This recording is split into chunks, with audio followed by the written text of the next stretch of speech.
Welcome. So if you watched my last video and you saw me using UV resin in my air gun as a method for filling, and you panicked and went, hey, I don't have an air gun, I don't have a compressor, how do I do this? This is how you do it. This is how I just started off. If you watched my very first build video of the Biker Scout, I tried this method then, I abandoned it, I came back to it.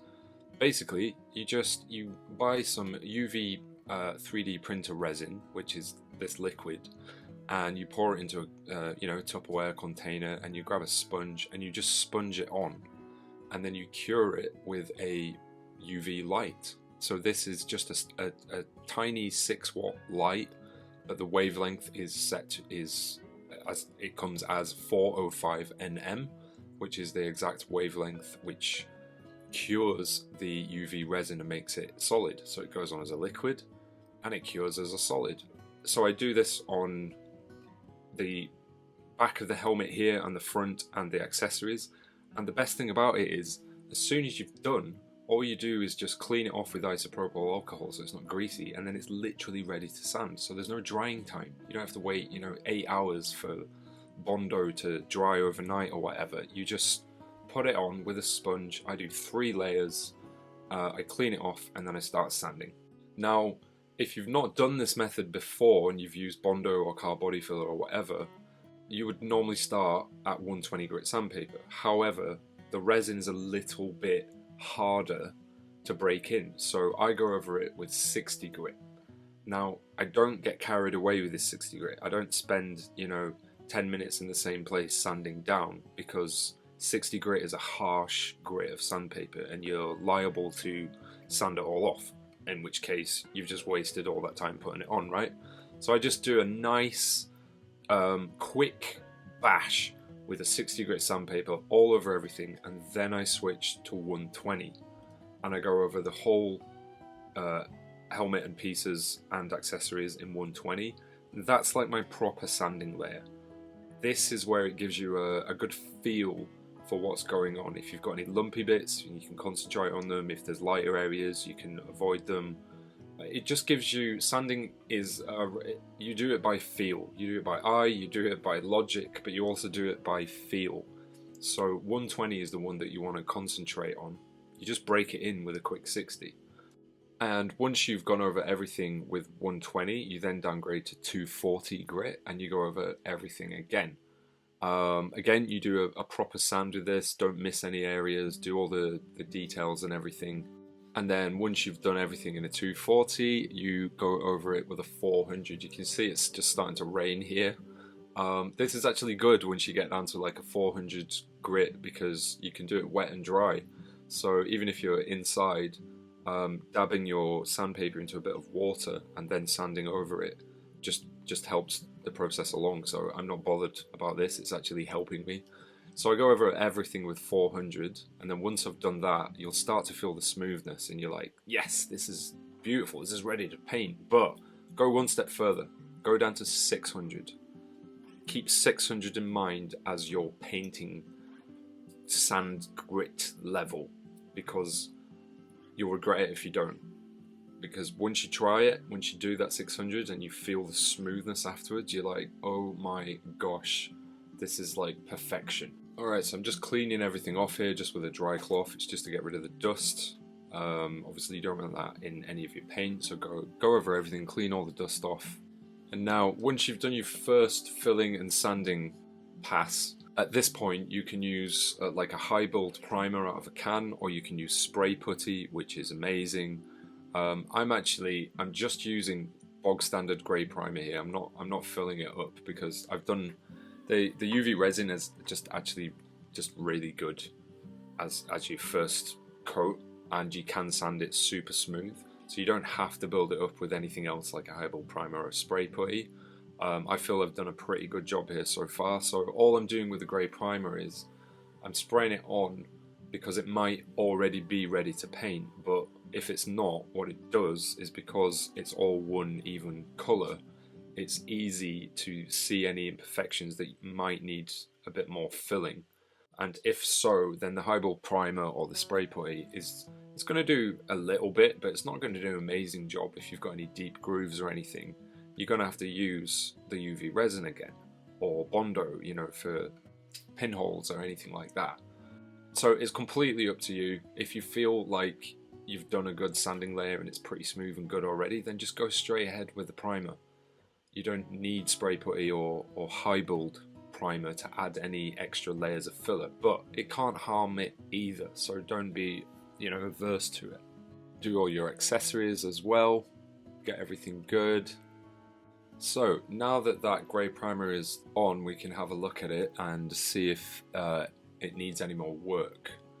And as you can see, there are a couple of areas that are not perfectly smooth that I'm just going to need to balance out a bit. And you can use UV resin, or you can use your normal Bondo or Lechlor 1K Spatter Rapid stopper. Stick that on, let that dry. That's what I used here. You can just use the UV resin if you want to go faster, but I'm in no rush here, so I applied, instead of Bondo, which is an American product, we can't get it here in the UK really, I used Lechlor 1K, Lechlor Spatter Rapid 1K stopper. It's about £5 for a tube, goes on with the consistency of toothpaste, and you let it dry. You build it up in layers if you need to, because you can't go over 3mm depth if there's any holes. Deeper than that, then you need to put a layer on, let it dry, then do another layer kind of thing. But mine were much less than 3mm, so it was just tidying up areas that you saw previously. And once that's dry, you sand it down again. So 120, sand it, 240, sand it, 400, sand it, and then 600, and it's all balanced out and nice and smooth. You don't have to do this. If you're already happy with just a few imperfections, it's okay, but you know, I'm an OCD nut job. So even if I'm going to weather the helmet and dent the crap out of it, I want a nice smooth base to begin with, just because I'm a freak. And once you've done that, again, you can use a high build primer or a spray putty. I'm feeling confident, so I'm just using normal grey primer again. I use high coat grey primer. Pretty much any primer, you know, bog standard grey primer is fine. I just find high coat is pretty good in itself. Like, it's almost like a high build primer. It's thicker and it's a nice solid grey. So if you're building a clone or something that has grey areas, you can actually use that as a colour. So yeah, just once you've got your helmet nice and smooth and you're happy with it, go over it again with the primer and check it out, have a look, see all that glorious work that you've been doing and putting into it to make this helmet smooth. Because it can feel like, what am I doing here? All I'm doing is just filling and sanding and filling and sanding and waiting for things to dry and filling and sanding. But once you get to this part, you're like, all my hard work has paid off. This is what I've been doing. This is what it's all about. It's all about the smoothness. It's all about the smoothness. Okay, so once everything's primed, primer only takes about 20 minutes to dry, so you're pretty much good to paint after that.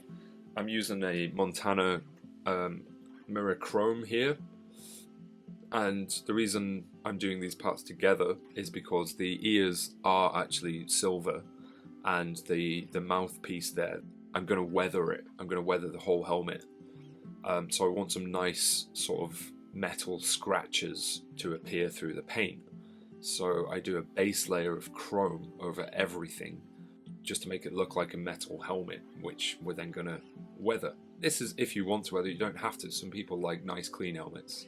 I like a bit of grit, a bit of grime, a bit of battle damage to it, so certainly on Ventress's bounty on a helmet. So yeah, just go over everything in your chrome. Don't miss any areas. Just do it really methodically. I do all the uppy angles, I do all the sidey angles, I do all the flat angles, all at once, and I go around everything really methodically. Again, I'm an OCD freak. But look at that, absolutely beautiful. Smooth helmet, chromy, shiny. It's even got like the dented kind of beaten metal feel to it, the texture of it. This is getting exciting now. Alright, so as mentioned, the whole reason of doing it chrome silver to begin with is to do some battle damage. For that we use liquid latex. I do recommend buying proper liquid latex, like just I've used like the fancy dress stuff in the past where it comes in a tiny little bottle, and it's rubbish. It's really hard to peel off. It's not consistent. Just buy the proper liquid latex. You know, it's the age old. You buy cheap, you buy twice. Proper standards liquid latex is just really good. And basically, grab yourself a paintbrush, or sometimes I use a nail to give like realistic kind of points to the edges of my scratches. Sometimes I paint it on and then go over it with a nail. But yeah, I go around all the edges where it would naturally kind of scrape against things. It is a liquid and it is thick, but it does still run dependent on the temperature. So do watch out for runs. You can just, you know, clean it, smudge it up with your finger. Basically, don't put too much on at once. Just little bits wherever you want to just have some battle damage and realistic scratches to your helmet is the area to go. Don't think about it too much. Also, don't overdo it. If you're impatient, you can go over it with a heat gun just to help that liquid latex start to cure faster. But I always say this, don't overdo it with a heat gun because it will melt the PLA plastic if you stay on an area for longer than sort of 5 to 10 seconds. Just do quick blasts. But once it's dry, I'm then using just a normal matte black base coat paint. I use matte because it's going to be weathered, so it's matte paint looks more kind of worn and beaten. If you're doing it clean, then I would maybe use a gloss, but entirely up to you. And again, you can see my weird OCD method of doing all the angles first and then doing all the flat areas. This not only helps you not miss parts, but it also helps with overspray. Because if you just spray all the flat parts and then you do the angles, you're going to get overspray and you're going to get kind of weird textured paint. Whereas if you do the angles first, then the flat parts, it kind of all just balances out. Again, just a quick tip for you. I am full of them. As you can see, I'm doing the areas that you can't even see, like the joins where the ears are. This helmet design, I have to say, is quite genius, if I do say so myself. I always like to have the parts printed separately, especially ones that are different colours, so you minimise any masking. You don't have to tape over areas. So I wanted the ears completely separate, but because the helmet kind of tilts backwards, I wanted it to also be logistical and practical. So yeah, the ear mechanism is just awesome with this helmet. You've basically got an inner hinge that goes through the ears and through the front and back parts of the helmet. Then you stick the main big ear disc on, and then there's like a little inner disc to hide all the gubbins. So once your paint is dry, you then obviously I can't help you with doing the patterning. I mean, some helmets do. They have kind of indentations of where the patterning goes just to help you with the painting, but honestly, I kind of hate that. I think it's cheating.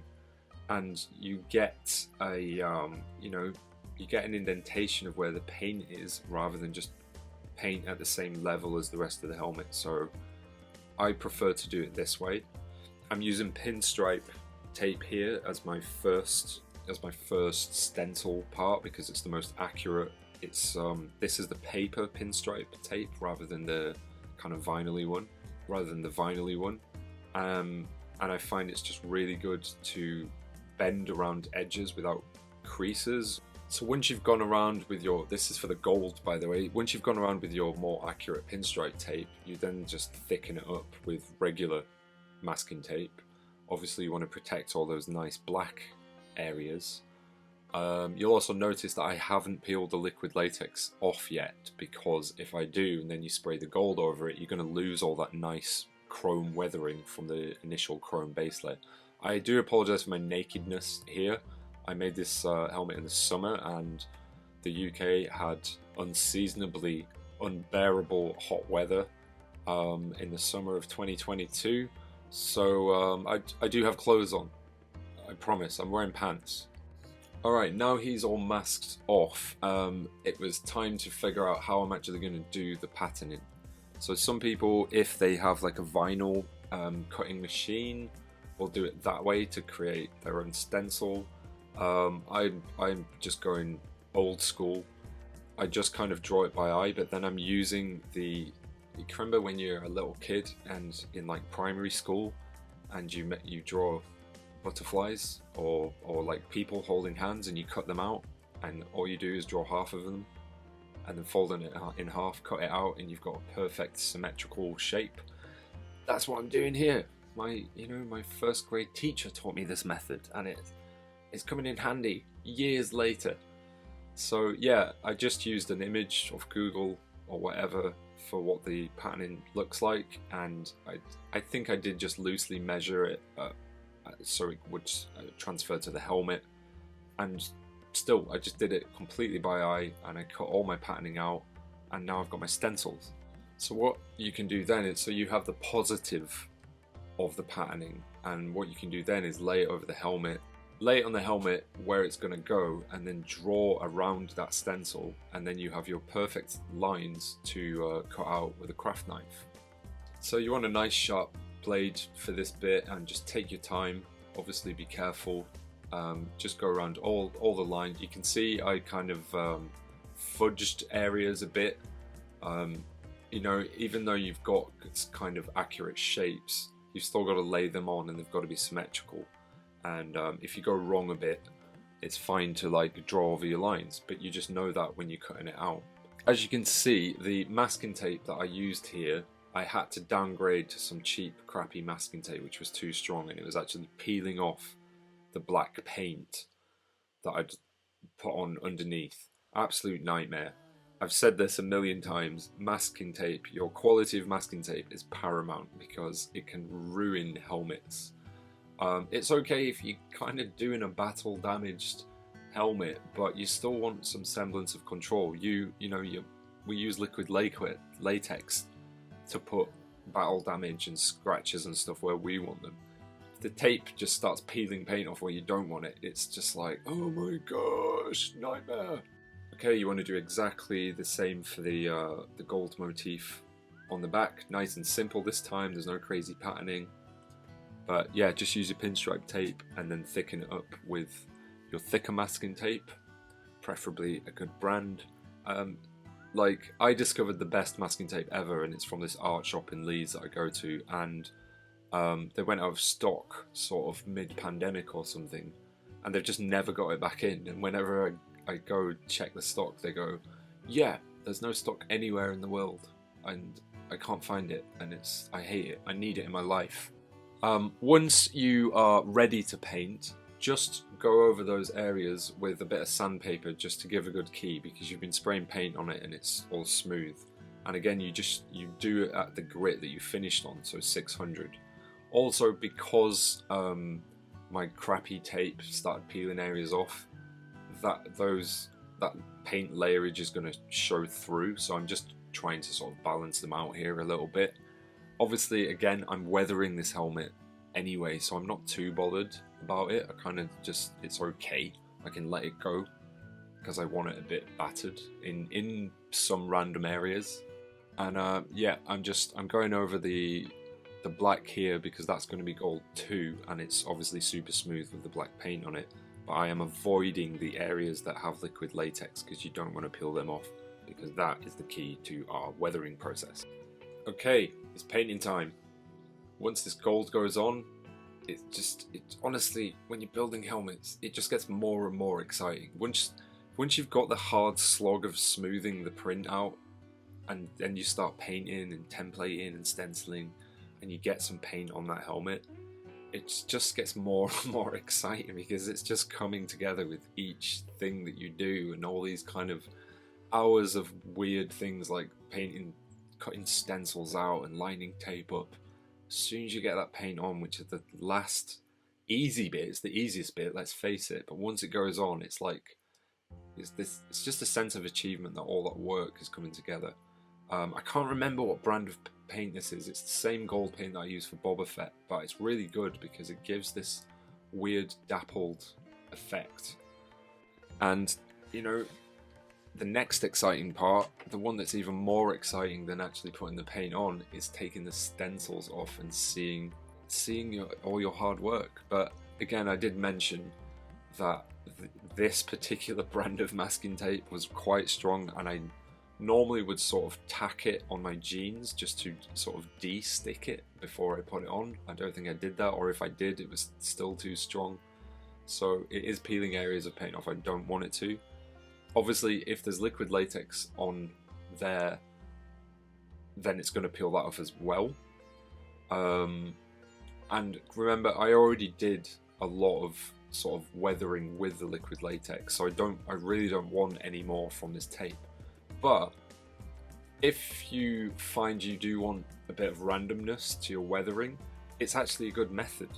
You know, if you've got I sometimes do this, and I'll use, instead of masking tape, I'll use gaffer tape that's super strong. I'll lay it on a flat area of paint and then just rip it off, and it gives this sort of random sort of peppering of weathering. In this case, it's too much and I don't want it, so I am gonna fill it in. But yeah, sometimes even mistakes can be a benefit, you know, you can learn from them because you can actually then use it later as a technique. So as you can see, I've almost got all the tape off here, and there's just far too much weathering for my liking. It doesn't look realistic. It looks like a mistake. It's just too much. It's just too much. I'm uncomfortable with this much amount of weathering. So, because I'm a genius, I remembered that I had the positives of my stencils. I actually kept them, and this is where Pritt Stick comes in handy, because I'm going to respray over all this annoying weathering that I didn't want, but I want to keep the gold. This is obviously not ideal. You want to be doing each process sort of methodically and logically. Once you've got paint on, you don't really want to be masking over it, because then obviously that's in danger of peeling off. I must have replaced the tape here, or certainly de-tacked it on my jeans before putting it on. But yeah, it's not ideal. It's not ideal to put Pritt Stick over your paint either, but I mean, needs must. So let's see how it turns out, eh? So just going over it with the exact same matte paint. It is going to be textured, you know, unless you do like 3 or 4 layers of paint and build it up again to fill those kind of holes in. But again, sometimes I kind of like that, you know, because it is random and you get effects that you couldn't possibly achieve by meaning to. Happy accidents do happen. But let us see if that gold survived. It did. And because I used the paper templates in the double opposite negative way, they're probably more accurate. But you can see the texture in there on the black on the forehead and stuff. That's where it all peeled off, and then I painted over it. But it gives a nice effect. It looks like, you know, she's painted it, it's been battered, and then she's repainted it again. So it actually adds like even more age and layerage to it, and just adds to its authenticity. So I'm not bothered. I'm not like freaking out or anything. I'm actually going, okay, this is fine. I like it. I like it. So now it's time to actually peel off your weathering, the one that you intended.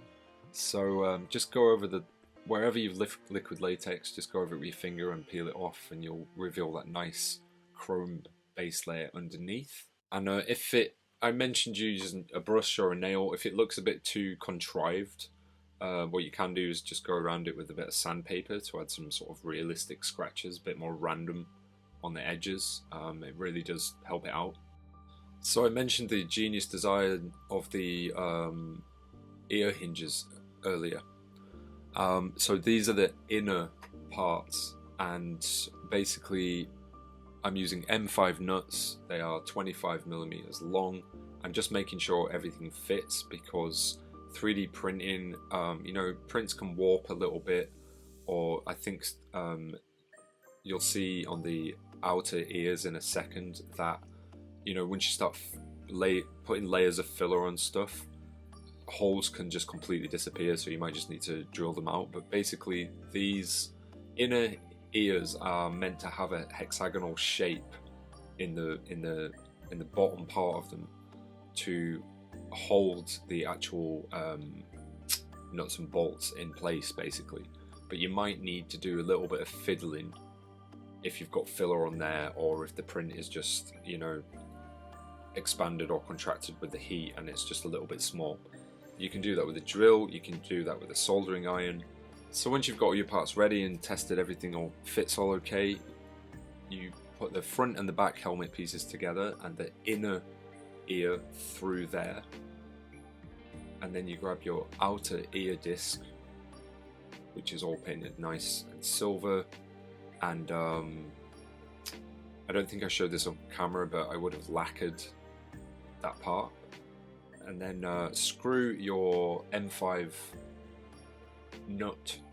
bolt through the earpiece itself into the inner ear section, which then has the nut embedded inside the opposite part of the inner ear.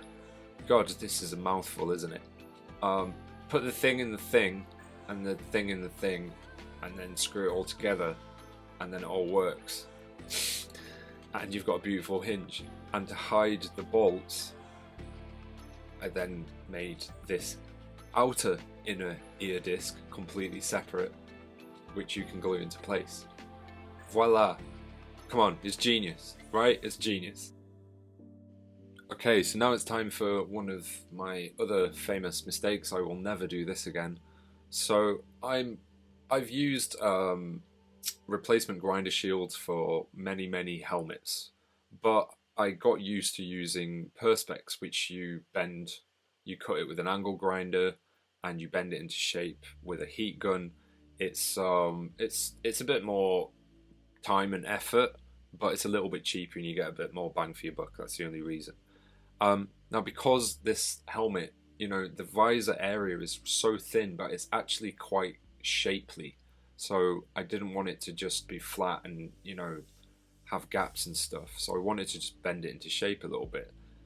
I stupidly didn't peel off the protective layer of the visor before I used the heat gun, and just don't ever do it. Just don't ever do it. You'd think it'd just be fine, because I keep it on when I use the heat gun on perspex.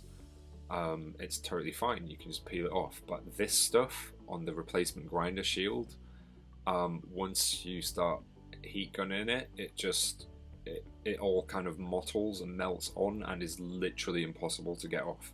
And if you use any sort of tool on it, you're just gonna completely scratch your visor to pieces. I have no idea why I didn't just throw it away and start again, but I am tenacious. I am completely stubborn and ridiculous, and look, just watch me struggle. It's just, don't ever do it. Just don't ever do it. You don't even need to do it. It doesn't even make that much difference by using a heat gun. This entire section is completely pointless. But I did get there in the end, and it was good. Okay, how are you gonna fit the visor into shape? I've used many methods over my time building helmets. I've tried Velcro, I've tried double-sided tape, I've tried plastic weld and steel stick, which was the best, to be fair. Now I use milliput because it's identical to plastic weld or steel stick, but it's half the price, because that stuff is about 10 quid for a small tube. Milliput is about 4 quid for twice as much. You know, it just makes financial sense, guys. Basically, milliput is a 2-part putty. It's soft, it's like Play-Doh, you rub it together and it dries hard. You also have way much more working time, as in the time in between when you mix it together and it's setting. Steel stick sets in about 10 minutes. Milliput takes about 4 or 5 hours. So if you mess up, you can completely just move it around, squidge it into place. But yeah, roll it out into a snake and then cut your little sections off, and just put them into place in the corners of the visor, and that's going to keep it in there nicely. Visor done. Alright, next up, I thought I would try something new, which is a liquid chrome pen. Again, I didn't show it on video, but once the paint is all finished, I went over it with matte lacquer.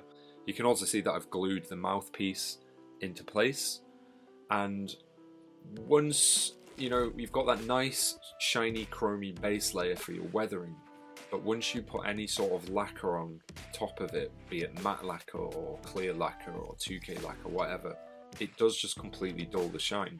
So I thought I'd try a new method of going over all the bits with a liquid chrome paint pen, and it's actually really, really awesome. I think I mentioned this in another video. Once, on this helmet, I'm literally going over every single part that is silver and filling it back in with a nice shiny chromy pen. I don't tend to do that anymore because it's sort of, you lose the fact that you have the textured depth of the weathering, because we liquid latexed it. But what I will do is go over the edges. I certainly do this on my sort of my Kanan Gyrus masks and things like that. If you just go down the sharp edges, what it does is just add a nice highlight which sort of catches the sun and just gives it that more realistic, sharper feel, like it genuinely is metal that has been, and paint has been scraped away. But yeah, I fully recommend liquid chrome paint pen. They are wicked. Get one in your arsenal. And as you can see, it just brings back that shine. It's hard to tell with the lighting here, but in person it is very, very chromy.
Hello there, and a happy new year to you. I hope you enjoyed this vid.